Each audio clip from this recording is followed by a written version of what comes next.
ഈശോ മിശിഹായ്ക്ക് സ്തുതിയായിരിക്കട്ടെ. പുറപ്പാട് പുസ്തകത്തിൽ നിന്നുള്ള വായന 28-ാം അധ്യായം. പുരോഹിത വസ്ത്രങ്ങൾ.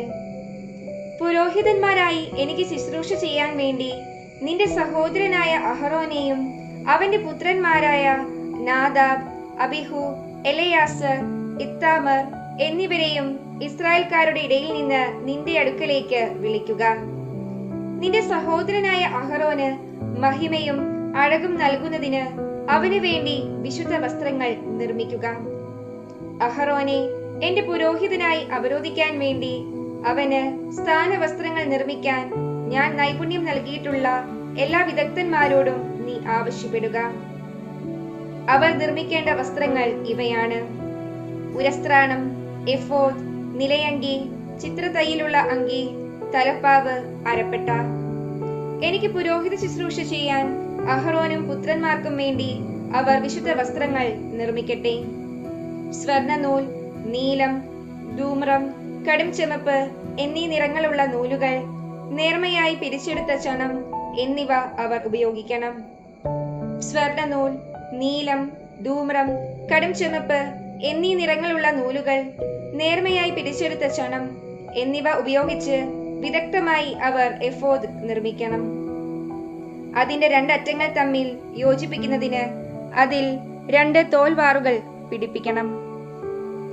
എഫോദ് കെട്ടിയുറപ്പിക്കുന്നതിനായി അതിന്മേലുള്ള പട്ടയും സ്വർണ്ണനൂൽ, നീലം, ധൂമ്രം, കടും ചെമപ്പ് നൂലുകൾ, നേർമയായി പിരിച്ചെടുത്ത ചണം എന്നിവ കൊണ്ട് അതേ രീതിയിൽ തന്നെ വിദഗ്ധമായി നിർമ്മിച്ചതായിരിക്കണം. 2 വൈഡൂര്യ കല്ലുകൾ എടുത്ത് അവയിൽ ഇസ്രായേലിന്റെ പുത്രന്മാരുടെ പേരുകൾ കൊത്തണം. അവരുടെ പ്രായക്രമമനുസരിച്ച് ഓരോ കല്ലിലും 6 പേരുകൾ വീതം കൊത്തുക. രത്നശില്പി മുദ്ര കുത്തുന്നത് പോലെ ഇസ്രായേലിന്റെ പുത്രന്മാരുടെ പേരുകൾ ആ കല്ലുകളിൽ രേഖപ്പെടുത്തണം. കല്ലുകൾ സ്വർണ്ണത്തകിടിൽ പതിക്കണം. ഇസ്രായേൽ പുത്രന്മാരുടെ സ്മാരകശിലകളായി അവ എഫോദിന്റെ തോൾവാറുകളിൽ ഉറപ്പിക്കണം. അവരുടെ പേരുകൾ കർത്താവിന്റെ മുൻപിൽ ഒരു സ്മാരകമായി അഹറോൻ തന്റെ 2 തോളുകളിലും വഹിക്കട്ടെ.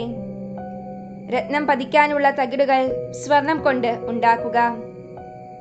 തനി സ്വർണം കൊണ്ട് കയറുപോലെ പിണച്ചെടുത്ത 2 തുടലുകൾ നിർമ്മിച്ച് അവ സ്വർണ്ണ തകിടുകളുമായി യോജിപ്പിക്കുക. ന്യായവിധിയുടെ ഉരസ്ത്രാണം ചിത്രപ്പണികളോടെ നിർമ്മിക്കണം.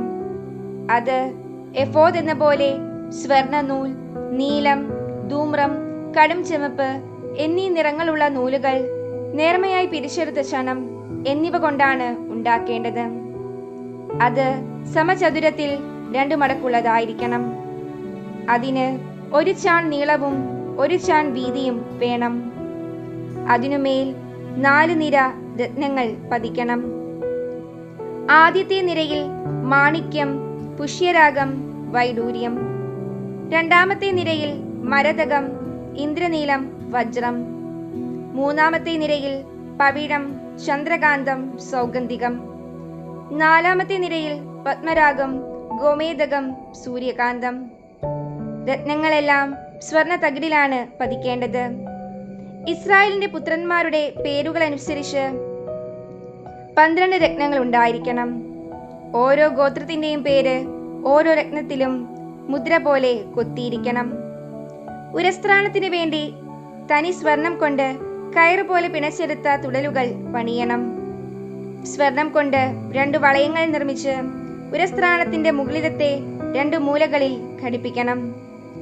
ഉരസ്ത്രാണത്തിന്റെ മൂലകളിലുള്ള 2 വളയങ്ങളിലൂടെ 2 സ്വർണ്ണ തുടലുകളിടണം. തുടലുകളുടെ മറ്റേ അറ്റങ്ങൾ രത്നം പതിച്ച സ്വർണ്ണ തകിടുകളിൽ ഘടിപ്പിച്ച എഫോദിന്റെ തോൾവാറിന്റെ മുൻഭാഗവുമായി ബന്ധിക്കണം. 2 സ്വർണ്ണ വളയങ്ങൾ പണിത് അവ ഉരസ്ത്രാണത്തിന്റെ താഴത്തെ കോണുകളിൽ അവയുടെ ഉൾഭാഗത്ത് എഫോദിനോട് ചേർത്ത് ബന്ധിക്കണം. 2 സ്വർണ്ണ വളയങ്ങൾ കൂടി നിർമ്മിച്ച് അവ എഫോദിന്റെ തോൾവാറുകളുടെ താഴത്തെ അറ്റങ്ങൾക്ക് മുൻഭാഗത്ത് അവയുടെ തുന്നലിനോടടുത്ത് എഫോദിന്റെ അലംകൃതമായ അരപ്പട്ടയ്ക്ക് മുകളിലായി ബന്ധിക്കണം. ഉരസ്ത്രാണത്തിന്റെയും എഫോദിന്റെയും വളയങ്ങൾ ഒരു നീല ചരടുകൊണ്ട് ബന്ധിക്കണം. അപ്പോൾ ഉരസ്ത്രാണം എഫോദിന്റെ അലംകൃതമായ അരപ്പട്ടയ്ക്ക് മുകളിൽ നിന്ന് ഇളകിപ്പോവുകയില്ല. അഹറോൻ വിശുദ്ധ സ്ഥലത്ത് പ്രവേശിക്കുമ്പോൾ ഇസ്രായേലിന്റെ പുത്രന്മാരുടെ പേരുകൾ കൊത്തിയിട്ടുള്ള ന്യായവിധിയുടെ ഉരസ്ത്രാണം ധരിക്കണം. അങ്ങനെ കർത്താവിന്റെ സന്നിധിയിൽ അവർ നിരന്തരം സമർപ്പിക്കപ്പെടും. ന്യായവിധിയുടെ ഉരസ്ത്രാണത്തിൽ ഉറീം, തുമ്മീം എന്നിവ നിക്ഷേപിക്കുക. അഹറോൻ കർത്താവിന് മുമ്പിൽ പ്രവേശിക്കുമ്പോൾ അവ അവന്റെ മാറിൽ ഉണ്ടായിരിക്കണം. അങ്ങനെ അഹറോൻ തന്റെ മാറിൽ ഇസ്രായേലിന്റെ ന്യായവിധി കർത്താവിന്റെ സന്നിധിയിൽ നിരന്തരം വഹിക്കട്ടെ. എഫോദിന്റെ നിലയങ്കി നീല നിറമായിരിക്കണം. തല കടത്താൻ അതിന് നടുവിൽ ദ്വാരമുണ്ടായിരിക്കണം. ധരിക്കുമ്പോൾ കീറിപ്പോകാതിരിക്കാൻ ഉടുപ്പുകൾക്ക് ചെയ്യാറുള്ളതുപോലെ നെയ്തെടുത്ത ഒരു നാട ദ്വാരത്തിനു ചുറ്റും തുന്നി ചേർക്കണം. നിലയങ്കിയുടെ വിളുമ്പിനു ചുറ്റും നീലം, ധൂമ്രം, കടും ചുമപ്പ് എന്നീ നിറങ്ങളിൽ മാതള നാരങ്ങകളും തുന്നിച്ചേർക്കണം. അവയ്ക്കിടയിൽ സ്വർണമണികൾ ബന്ധിക്കണം. ഒന്നിടവിട്ടായിരിക്കണം സ്വർണമണികളും മാതള നാരങ്ങകളും തുന്നിച്ചേർക്കുന്നത്. അഹ്റോൻ പുരോഹിത ശുശ്രൂഷ ചെയ്യുമ്പോൾ ഇതു ധരിക്കണം. അവൻ വിശുദ്ധ സ്ഥലത്ത് കർത്താവിന്റെ സന്നിധിയിൽ പ്രവേശിക്കുമ്പോഴും അവിടെ നിന്ന് പുറത്തു വരുമ്പോഴും അതിന്റെ ശബ്ദം കേൾക്കട്ടെ. ഇല്ലെങ്കിൽ അവൻ മരിക്കും. തനി സ്വർണം കൊണ്ട് ഒരു തകിടുണ്ടാക്കി അതിന്മേൽ ഒരു മുദ്ര എന്ന പോലെ കർത്താവിന് സമർപ്പിതൻ എന്ന് കൊത്തിവയ്ക്കുക. ഒരു നീല ചരടുകൊണ്ട് അത് തലപ്പാവിന്റെ മുൻവശത്ത് ബന്ധിക്കണം. അഹ്റോൻ അത് നെറ്റിയിൽ ധരിക്കണം. അങ്ങനെ ഇസ്രായേൽക്കാർ വിശുദ്ധ വസ്തുക്കൾ കാഴ്ച സമർപ്പിക്കുന്നതിൽ വരുത്തുന്ന വീഴ്ചകൾ അവൻ വഹിക്കട്ടെ. കാണിക്കകൾ കർത്താവിന്റെ സന്നിധിയിൽ സ്വീകാര്യമാകേണ്ടതിന് ആ തകിട് അഹ്റോന്റെ നെറ്റിയിൽ എപ്പോഴും ഉണ്ടായിരിക്കണം. നേർമയായി പിരിച്ചെടുത്ത ചണം കൊണ്ട് ഒരു അങ്കിയുണ്ടാക്കി അത് ചിത്രത്തുന്നലാൽ അലങ്കരിക്കണം. നേർമയായി പിരിച്ചെടുത്ത ചണം കൊണ്ട് തലപ്പാവും ചിത്രാലംകൃതമായ അരപ്പട്ടയും ഉണ്ടാക്കണം. അഹ്റോന്റെ പുത്രന്മാർക്കും മഹിമയും അഴകും ഉണ്ടാകേണ്ടതിന് അവർക്കായി അങ്കികളും അരപ്പട്ടകളും തൊപ്പികളും നിർമ്മിക്കണം. ഇവയെല്ലാം നിന്റെ സഹോദരനായ അഹ്റോനെയും അവന്റെ പുത്രന്മാരെയും നീ അണിയിക്കുക. അവർ എനിക്ക് പുരോഹിത ശുശ്രൂഷ ചെയ്യേണ്ടതിന് നീ അവരെ അവിശേഷിച്ച് നിയോഗിക്കുകയും വിശുദ്ധീകരിക്കുകയും ചെയ്യുക. അവരുടെ നഗ്നത മറയ്ക്കാൻ ചണത്തുണി കൊണ്ട് അര മുതൽ തുടവരെ എത്തുന്ന കാൽച്ചട്ടകൾ ഉണ്ടാക്കണം. അഹ്റോനും പുത്രന്മാരും സമാഗമ കൂടാരത്തിൽ പ്രവേശിക്കുകയോ വിശുദ്ധ സ്ഥലത്ത് ശുശ്രൂഷ ചെയ്യുന്നതിന് ബലിപീഠത്തെ സമീപിക്കുകയോ ചെയ്യുമ്പോൾ അവ ധരിക്കണം. ഇല്ലെങ്കിൽ അവർ കുറ്റക്കാരായി തീരുകയും മരിക്കുകയും ചെയ്യും. ഇത് അഹ്റോനും സന്തതികൾക്കും എന്നേക്കുമുള്ള നിയമമാണ്. ഈശോ മിശിഹായിക്ക് സ്തുതിയായിരിക്കട്ടെ. പുറപ്പാട് പുസ്തകത്തിൽ നിന്നുള്ള വായന 29-ാം അധ്യായം. അഭിഷേകക്രമം. എനിക്ക് പുരോഹിത ശുശ്രൂഷ ചെയ്യുന്നതിന് അവരെ നിയോഗിക്കാൻ നീ ചെയ്യേണ്ടതിതാണ്: ഒരു കാളക്കുട്ടിയെയും ഊനമറ്റ 2 മുട്ടാടിനെയും തിരഞ്ഞെടുക്കുക. പുളിപ്പില്ലാത്ത അപ്പം, എണ്ണ ചേർത്ത് മയം വരുത്തിയ പുളിപ്പില്ലാത്ത അപ്പം, എണ്ണ പുരട്ടിയ പുളപ്പില്ലാത്ത നേർത്ത അപ്പം ഇവ സജ്ജമാക്കുക. ഇവയെല്ലാം ഗോതമ്പ് മാവ് കൊണ്ട് ഉണ്ടാക്കണം. അവ ഒരു കുട്ടയിലാക്കി കാളക്കുട്ടിയോടും മുട്ടാടുകളോടുമൊപ്പം കൊണ്ടുവരിക. നീ അഹ്റോനെയും അവന്റെ പുത്രന്മാരെയും സമാഗമ കൂടാരത്തിന്റെ വാതിൽക്കൽ കൊണ്ടുവന്ന് അവരെ വെള്ളം കൊണ്ട് കഴുകുക. അങ്കി, എഫോദിന്റെ നിലയങ്കി, എഫോദ്, ഉരസ്ത്രാണം, എഫോദിന്റെ ചിത്രത്തൈലുള്ള അരപ്പട്ട എന്നിവ അഹ്റോനെ അണിയിക്കണം. അവന്റെ തലയിൽ തലപ്പാവും തലപ്പാവിന്മേൽ വിശുദ്ധ കിരീടവും വയ്ക്കണം. അനന്തരം തൈലം തലയിൽ ഒഴിച്ച് അവനെ അഭിഷേചിക്കുക. അവന്റെ പുത്രന്മാരെ കൊണ്ടുവന്ന് അങ്കികൾ ധരിപ്പിക്കുക. നീ അവരെ അരപ്പട്ടകളും തൊപ്പികളും അണിയിക്കണം. ശാശ്വതമായ നിയമമനുസരിച്ച് പൗരോഹിത്യം അവരുടെ ഇതായിരിക്കും. നീ അഹ്റോനെയും അവന്റെ പുത്രന്മാരെയും പുരോഹിതരായി അവരോധിക്കണം. അനന്തരം കാളക്കുട്ടിയെ സമാഗമ കൂടാരത്തിന് മുൻപിൽ കൊണ്ടുവരണം. അഹ്റോനും പുത്രന്മാരും അതിന്റെ തലയിൽ കൈകൾ വയ്ക്കണം. കർത്താവിന്റെ സന്നിധിയിൽ സമാഗമ കൂടാരത്തിന്റെ വാതിൽക്കൽ വെച്ച് കാളക്കുട്ടിയെ കൊല്ലണം. അതിന്റെ രക്തത്തിൽ നിന്ന് കുറെ എടുത്ത് വിരൽ കൊണ്ട് ബലിപീഠത്തിന്റെ കൊമ്പുകളിൽ പുരട്ടണം. ബാക്കി രക്തം ബലിപീഠത്തിന്റെ ചുവട്ടിൽ ഒഴിക്കണം. കുടൽ പൊതിഞ്ഞുള്ള മേധസ്സും കരളിന്മേലുള്ള കൊഴുപ്പും ഇരുവൃക്കകളും അവയിന്മേലുള്ള മേധസ്സും എടുത്ത് ബലിപീഠത്തിന്മേൽ വച്ച് ദഹിപ്പിക്കണം. എന്നാൽ കാളക്കുട്ടിയുടെ മാംസവും തോലും ചാണകവും പാളയത്തിന് വെളിയിൽ വച്ച് അഗ്നിയിൽ ദഹിപ്പിക്കണം. ഇത് പാപപരിഹാര ബലിയാണ്. മുട്ടാടുകളിൽ ഒന്നിനെ മാറ്റി നിർത്തണം. അഹറോനും പുത്രന്മാരും അതിന്റെ തലയിൽ കൈകൾ വയ്ക്കട്ടെ. അതിനെ കൊന്ന് രക്തമെടുത്ത് ബലിപീഠത്തിന് ചുറ്റും ഒഴിക്കണം. അതിനെ കഷണങ്ങളായി മുറിച്ചതിനു ശേഷം അതിന്റെ ആന്തരിക അവയവങ്ങളും കാലുകളും കഴുകണം. ഇവ മറ്റ് കഷ്ണങ്ങളുടെയും തലയുടെയും കൂടെ വയ്ക്കണം. മുട്ടാടിനെ മുഴുവൻ ബലിപീഠത്തിൽ വെച്ച് ദഹിപ്പിക്കണം. ഇത് കർത്താവിനുള്ള ദഹനബലിയാണ്, കർത്താവിന് പ്രസാദകരമായ സുഗന്ധം. അനന്തരം അടുത്ത മുട്ടാടിനെയും കൊണ്ടുവരണം. അഹ്റോനും പുത്രന്മാരും അതിന്റെ തലയിൽ കൈകൾ വയ്ക്കണം.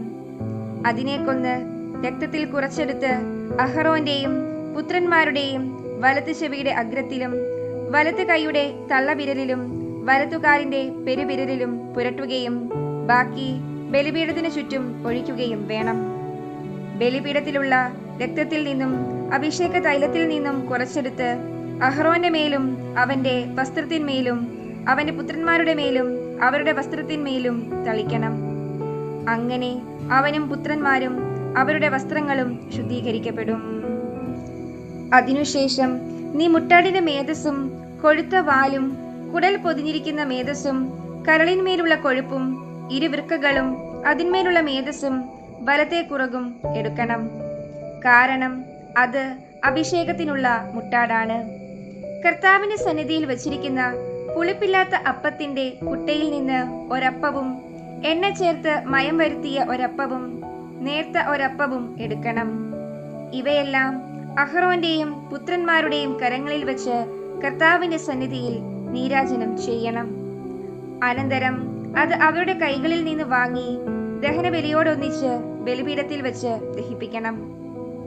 ഇത് കർത്താവിനുള്ള ദഹനബലിയാണ്, കർത്താവിന് പ്രസാദകരമായ സുഗന്ധം. അഹ്റോന്റെ അഭിഷേകത്തിനായി അർപ്പിച്ച മുട്ടാടിന്റെ നെഞ്ചെടുത്ത് കർത്താവിന്റെ സന്നിധിയിൽ നീരാജനം ചെയ്യുക. ഇത് നിന്റെ ഓഹരിയായിരിക്കും. അഭിഷേകത്തിനായി അർപ്പിക്കുന്ന മുട്ടാടിൽ നിന്ന് നീരാജനം ചെയ്ത നെഞ്ചും പുറകും വിശുദ്ധീകരിച്ച് അഹ്റോനും പുത്രന്മാർക്കുമായി മാറ്റിവയ്ക്കണം. ഇസ്രായേൽ ജനത്തിൽ നിന്ന് അഹ്റോനും പുത്രന്മാർക്കും നിയമപ്രകാരം എന്നും ലഭിക്കേണ്ട അവകാശമാണിത്. ഇസ്രായേൽ ജനം സമാധാന ബലിയിൽ നിന്ന് നീരാജനം ചെയ്ത് കർത്താവിന് സമർപ്പിക്കുന്ന കാഴ്ചയും. അഹ്റോന്റെ വിശുദ്ധ വസ്ത്രങ്ങൾ അവനുശേഷം അവന്റെ പുത്രന്മാർക്കുള്ളതായിരിക്കും. അവർ പുരോഹിതരായി അഭിഷിക്തരാകുന്നതും നിയോഗിക്കപ്പെടുന്നതും അവ ധരിച്ചുകൊണ്ടായിരിക്കണം. അവന്റെ സ്ഥാനത്ത് പുരോഹിതനാകുന്ന അവന്റെ പുത്രൻ വിശുദ്ധ സ്ഥലത്ത് ശുശ്രൂഷ ചെയ്യുന്നതിന് സമാഗമ കൂടാരത്തിൽ വരുമ്പോൾ 7 ദിവസം അത് ധരിക്കണം.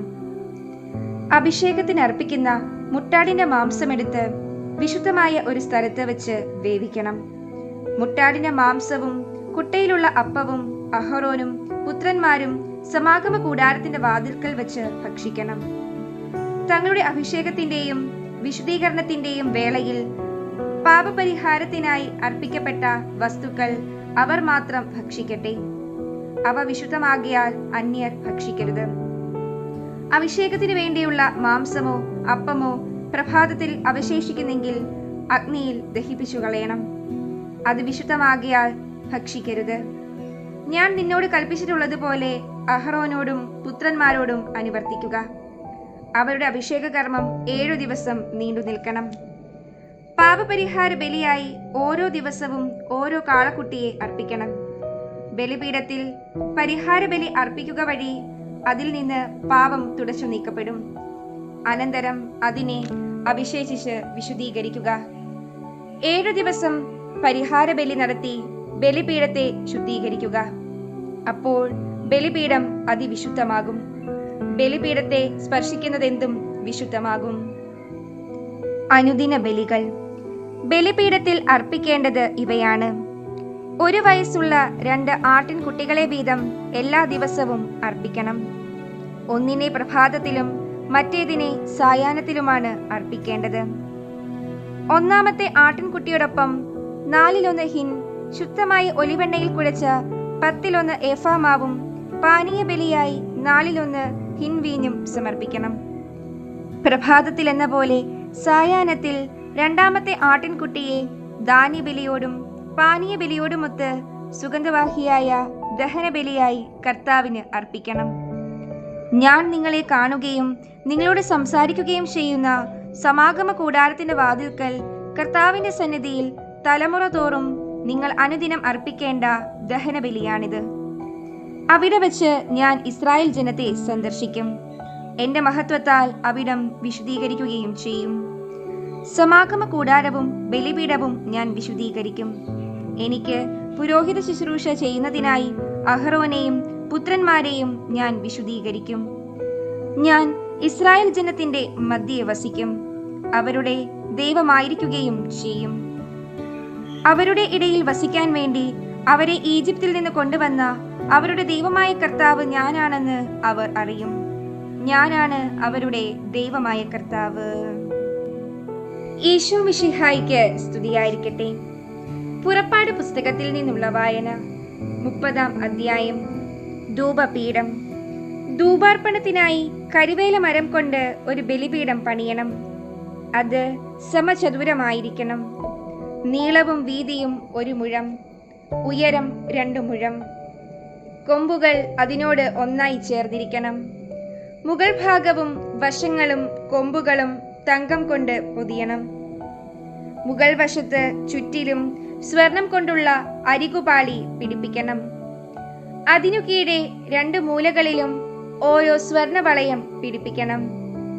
മറുവശത്തും ഇപ്രകാരം ചെയ്യണം. അവ പീഠത്തെ വഹിക്കാനുള്ള തണ്ടുകൾ ഇടുന്നതിനാണ്.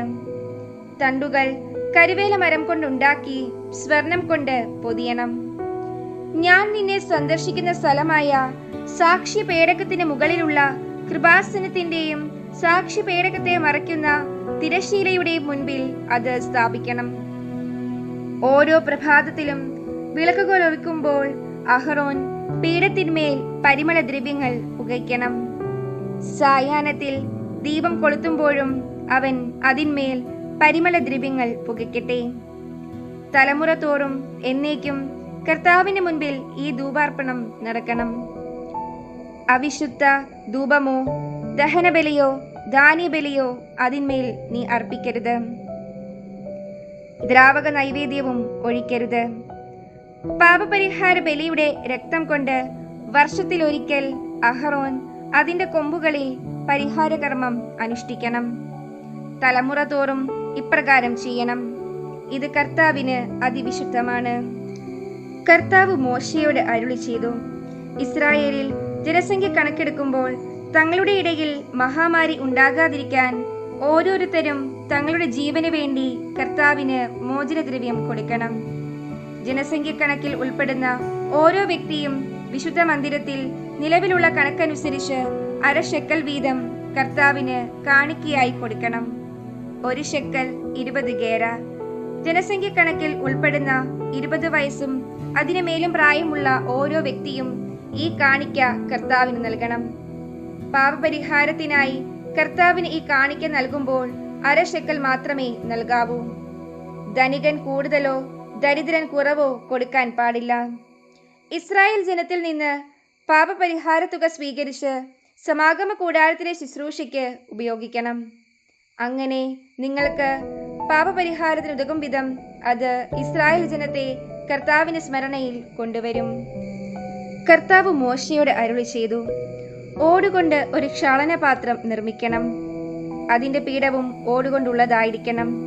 അത് സമാഗമ കൂടാരത്തിനും ബലിപീഠത്തിനും ഇടയ്ക്ക് വയ്ക്കണം. അതിൽ വെള്ളമൊഴിക്കണം. അഹ്റോനും പുത്രന്മാർക്കും കൈകാലുകൾ കഴുകുന്നതിന് വേണ്ടിയാണത്. അവർ സമാഗമ കൂടാരത്തിൽ പ്രവേശിക്കുകയോ ശുശ്രൂഷയ്ക്കായി ബലിപീഠത്തെ സമീപിച്ച് കർത്താവിന് ദഹനബലി അർപ്പിക്കുകയോ ചെയ്യുമ്പോൾ കൈകാലുകൾ കഴുകണം. അല്ലെങ്കിൽ അവർ മരിക്കും. മരിക്കാതിരിക്കുന്നതിന് അവർ കൈകാലുകൾ കഴുകണം. ഇത് അവർക്ക് എന്നേക്കുമുള്ള ഒരു കൽപ്പനയാണ്, അവനും അവന്റെ സന്തതികൾക്കും തലമുറ തോറുമുള്ള കൽപ്പന. അഭിഷേക തൈലം. കർത്താവ് മോശയോട് അരുളി ചെയ്തു, മികച്ച സുഗന്ധദ്രവ്യങ്ങൾ എടുക്കുക. വിശുദ്ധ മന്ദിരത്തിൽ നിലവിലിരിക്കുന്ന ഷെക്കലിന്റെ കണക്കനുസരിച്ച് 500 ഷെക്കൽ ശുദ്ധമായ മീറയും 250 ഷെക്കൽ സുഗന്ധമുള്ള കറുവാപ്പട്ടയും 250 ഷെക്കൽ സുഗന്ധ സസ്യവും 500 ഷെക്കൽ അമരിപ്പട്ടയും 1 ഹിൻ ഒലിവെണ്ണയും എടുക്കുക. സുഗന്ധ തൈലങ്ങൾ നിർമ്മിക്കുന്ന വിദഗ്ധനെ പോലെ ഇവയെല്ലാം കൂട്ടിക്കലർത്തി ഒരു വിശുദ്ധ തൈലമുണ്ടാക്കണം. അത് വിശുദ്ധമായ അഭിഷേക തൈലമായിരിക്കും. സമാഗമ കൂടാരവും സാക്ഷ്യപേടകവും അതുകൊണ്ട് അഭിഷേകം ചെയ്യണം.